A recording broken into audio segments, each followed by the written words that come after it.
Hey everybody, Scott here. Wanted to show you this Ninja Air Fryer Pro XL 6-in-1 with Max Crisp technology that we got to be able to use in our kitchen. So obviously this is the box it comes in.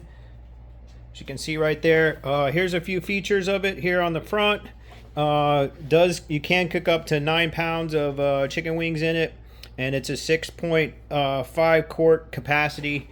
So looking forward to opening this up and using it. About to use it for the first time, which will show you a video after it is open and we use it. So when you open up the box, you got the quick start guide here. So you want to go through the quick start guide first, which I'm about to read.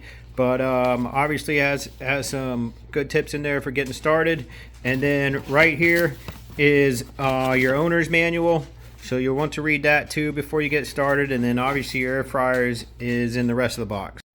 All right, got this out of the box here. So when you first open it up, you want to make sure you take all the tape and packaging out. You'll want to open it up and take this cardboard piece out here. And then you're going to want to clean this with some hot soap and water, as the instructions say first.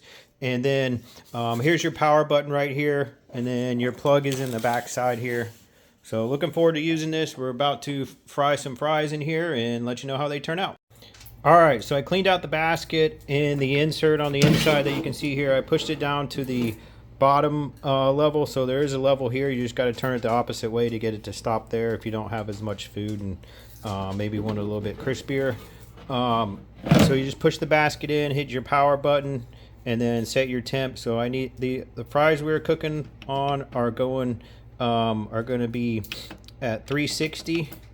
And it says you want to preheat for 3 minutes first, so we're going to do 360, and then we're going to start it for 3 minutes.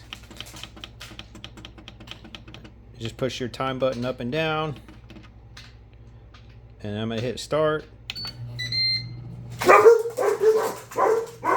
So I got this preheating, and as you can see, it is counting down before I put my fries in there. So obviously once it counts down all the way, we'll go ahead and put the fries in the basket and cook them. All right, got the fries in the basket here, about ready to start this batch.